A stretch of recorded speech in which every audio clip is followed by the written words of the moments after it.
The Red Sox get a signature win, and we talk about another trade rumor. This time around, some of the big superstars on this Red Sox roster. But before we get into it, I just want you guys to go down below in the comments real quick.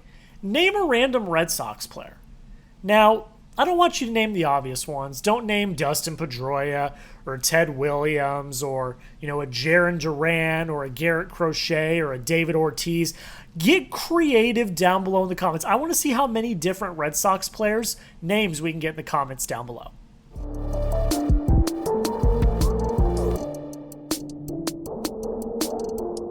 Welcome back into another edition of the Red Sox Rundown by Chat Sports.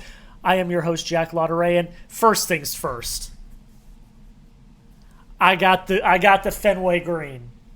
Mr. Jarren Duran himself. I love this. I've got more stuff coming in the mail. I've got 3 more items coming in the mail. This just happened to get here first. But I got more items coming in the mail this week. I'm going to do a full unboxing on my Instagram of all of the items once they come in. But this is absolutely sick. But today, we've got more trade rumors that I'm going to hopefully debunk, and then we're going to talk about last night's game, series-winning game over the New York Mets. But let's get into this. Pete Abraham put out an article a few days ago talking about a potential trade between the Red Sox and the Houston Astros, and he dropped some names that are fairly significant. Let's get in to the first quote from Pete Abraham of the Boston Globe. He said this. He said, "This is just speculation, but is there a deal to be made between the Red Sox and Astros?" He said the Sox need a first baseman and a way to open up a roster spot for Roman Anthony. The Astros are in dire need of left-handed hitters to create better lineup balance. General Manager Dana Brown has said the team is willing to discuss trades at this point of the season. And Pete got a little spicy. I'm not going to lie. Pete got a little bit spicy. I got another quote right here. Let's talk about it. Here's the next quote that Pete Abraham had. He said, "Houston likely wants more of a platoon player, but maybe Brown would be willing to make a more significant trade for Wilyer Abreu, a former Red Sox prospect, or Jarren Duran. Isaac Paredes, a right-handed hitting infielder with 40 career starts at first base, would be a good fit for the Red Sox.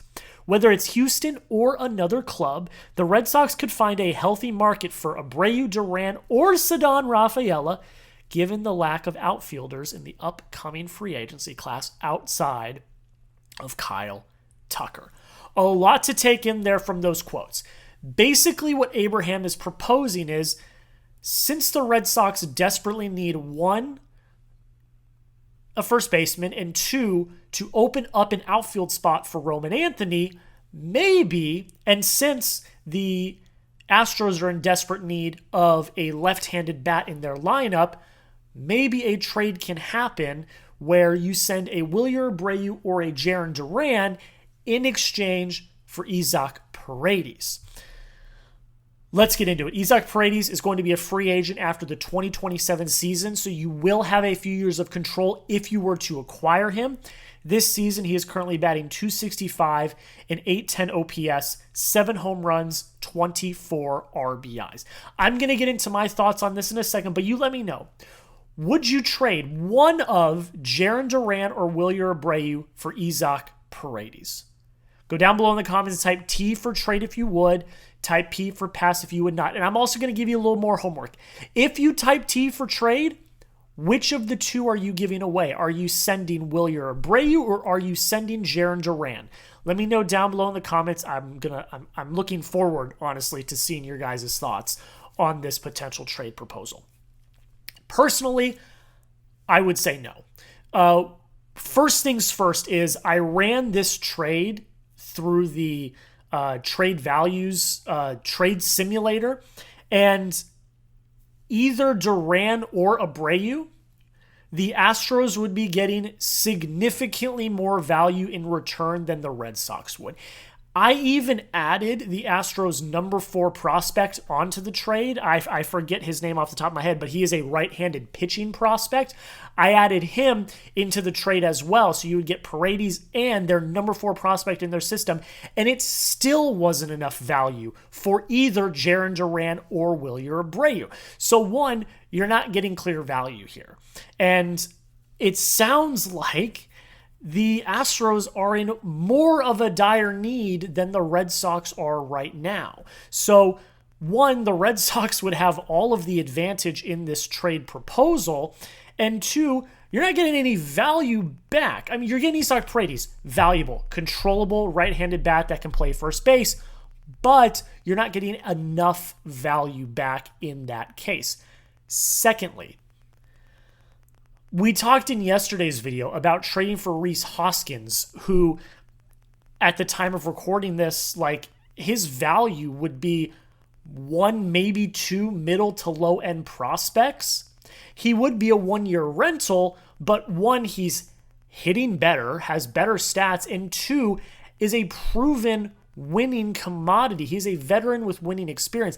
I would much rather have Rhys Hoskins on this team for a 1-year rental than I would Isaac Paredes because of what you would have to give up. Jarren Duran, and I'm not just saying this because I'm wearing the Jarren Duran Fenway greens. I'm not just saying this because of that. Jarren Duran is the heart and soul of this team. The offense runs through him. He is the spark plug. He is invaluable to this team. He's also an Alex Cora guy. And I know everyone's going to say, fire Cora. 1, you're not firing Cora. 2, you want to keep this relationship between Breslow and Cora as tight as possible to have this symbiotic relationship. And if you were to go and trade away one of Alex Cora's guys that's also playing well, that it would rub me the wrong way, let alone Alex Cora. So the Jarren Duran slot, I would not do. And then Wilyer Abreu is one of the best, most productive hitters on this team and also has Gold Glove defending in right field.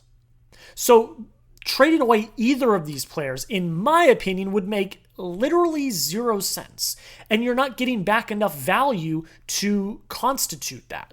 So I would say no to this. I would rather, like I said, go out and get a Rhys Hoskins, maybe look into an Andrew Vaughn or another cheap first baseman than have to give away one of the cornerstones of your current team, one of the spark plugs of your current team, and one of the most consistent hitters in your lineup.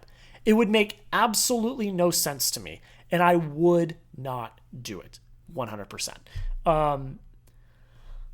Honestly, I'd be more likely to trade Saddon. Honestly. You know, there's the reports that there are people in the front office and in the clubhouse that aren't happy with him. I don't know how accurate those reports are. They've been debunked by one of the assistant hitting coaches, but again, it's he said, she said.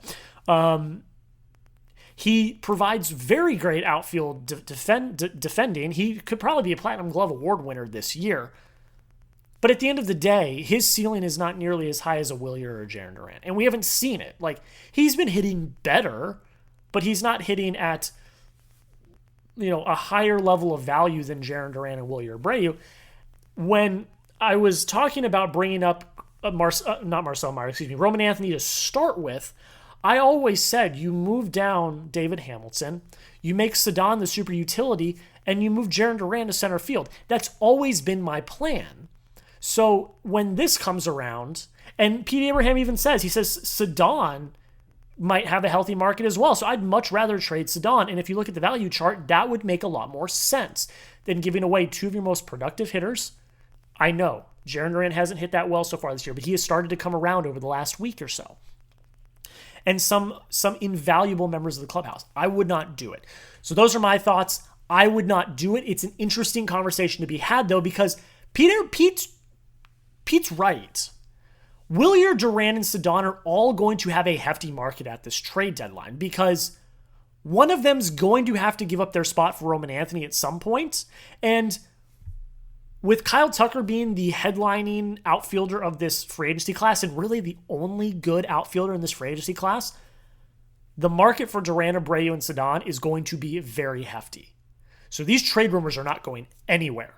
But I would not do this specific trade because I do not think it makes sense value-wise for the Red Sox.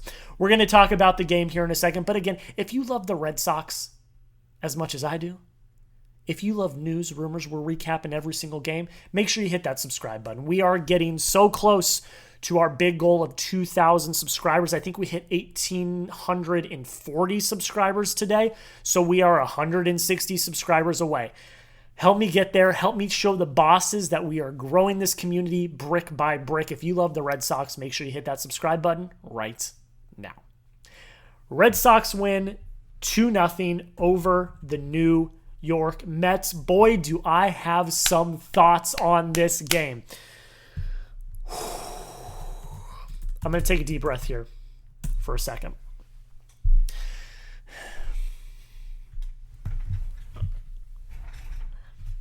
Mike Estabrook, ladies and gentlemen, the home plate umpire for last night's game, should never, and I mean should never, ever, ever, ever, ever, ever be allowed to umpire a Major League Baseball game ever again. Ever again.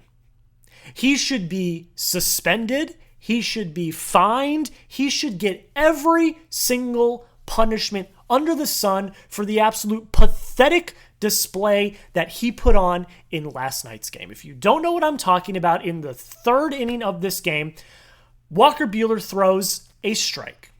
It was clearly a strike. It was clear as day. Mets fans would agree with me on this sentiment, and they are going to agree with me on every single thing I say in this rant. Walker Buehler throws a strike. Runner at first steals. Carlos Narvaez throws. He's safe. So in between the next pitch, Walker Buehler asks him, was that a strike? And I didn't get the full conversation, but basically Estabrook was like, no, it was a ball. And Buehler basically was like, what are you talking about? That was a strike.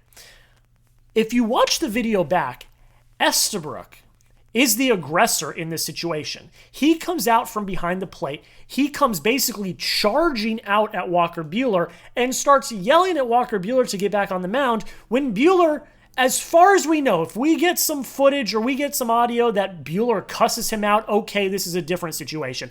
But from every angle and from everything we've seen, Estabrook comes out as the aggressor and tries to incite a fight with Walker Buehler, to which Walker Buehler defends himself and says, it was right down the effing middle. What do you mean? It was right down the middle. And then Estabrook, who is as soft as Charmin toilet paper, then ejects Walker Buehler. In the third inning, when your bullpen has been depleted, Estabrook decides, you know what? I'm as soft as a tissue, and I'm going to eject the starting pitcher because he didn't like that I called a strike a ball. Really? And then Alex Cora comes out, defends his guy as you would. And then Alex Cora, in the third inning of this game, gets ejected.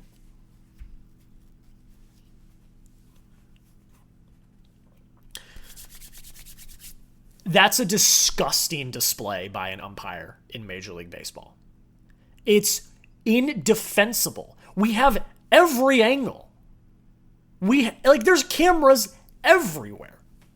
And you decide to be the aggressor because you don't like that someone called you out on you missing a call. And then you have the gall to walk out and be the aggressor. And then when you don't like a little thing that he's saying, eject him. Are you kidding me? You want to talk about the definition of a ref show? That's what last night was. It is pathetic. It is absolutely disgusting. And Mike Estabrook should never be able to umpire another game ever because he made it about himself. He made it about himself. I read somewhere, I don't know if this is accurate or not, but I read somewhere that according to Umpire Scorecards, who you guys should all go check out, it's a fantastic Twitter account and Instagram account. According to Scorecards, I think he's ranked 32nd out of 35 umps to have umped 30 games or something. That's bad. bad, guys. And then he has the absolute nerve to incite a fight and then toss the guy because he decided to defend himself. Pathetic. Walker Buehler looked good until this point. He did hit 2 batters. He did walk a few, but he didn't give up any runs. He was throwing the ball well. He looked good. Grade Walker Buehler's outing from A, B, C, D, or F. I'm giving him an A+++++, because he defended himself against that absolute joke that was Mike Estabrook. A++++++. But you let me know down below in the comments A, B, C, D, or F. I got to give a major shout out, and I'm going to wrap this up quickly. I wanted to get that off my chest, then we're going to get out of here. I want to give a major shout to the bullpen because they had to come in. Buehler went 2 1/3, and the bullpen had to come in and absolutely, save him. Brendan Bernardino, an inning and 2/3, only gave up 1 hit, perfect the rest of the way. Garrett Whitlock goes an inning. He gives up 2 hits, but he strikes out a guy, no runs. Justin Wilson comes in for 2/3 of an inning, 1 walk, 2 Ks, looked really good. Greg Weissert comes in and does 2/3 of an inning, 1 hit, that's it. Justin Slayton comes in, 1 2/3 innings pitched, perfect from Justin Slayton. And then Aroldis Chapman comes in and gets the save, a perfect 9th inning. Hats off to the bullpen. They absolutely killed it. They are the unsung heroes of tonight. I hope they get some rest tomorrow. I hope Garrett Crochet comes in today and puts up 7-8 innings of work and helps the bullpen rest, because they deserve it after the performance they put on last night. Offensively, you did kind of go a little cold. You struck out 7 times. You only got 5 hits, but 2 of those hits were solo home runs. One from Carlos Narvaez, who decided to pick up his guy, Walker Buehler, and say, you know what? I'm going to do it myself. Ball don't lie. Home run into the Green Monster. Rafael Devers comes up a few hitters later, also hits him with a ball don't lie. Your DH, the guy that doesn't get to be on the field because he's your DH, picks up his starting pitcher as well. Home run over the Green Monster. That makes it 2-0. The bullpen was absolute gas, and this is a signature win for the Boston Red Sox because they could have crumbled here. They could have lost this game, but they said no. We've got the spunk. We've got the fire. Cora breaks the bullpen phone box, and that's become a thing now. And the Red Sox, this is the definition of if they were to win the World Series and you get that DVD, this is a game that they go back to. This game tonight, absolutely excellent. I was so happy to see them find the composure and win this damn ball game. Just go down below in the comments and spam W for me. Are you pumped that the Red Sox won? Are you?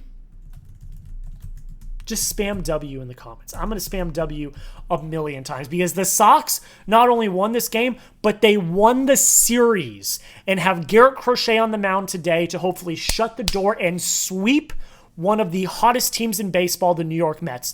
This is a turning point in the season. How are the Red Sox going to respond out? Is because they got the Baltimore Orioles coming to town tomorrow, one of the worst teams in the American League. And if you can take 3 of 4 games against the Orioles, you're sitting pretty going into next week.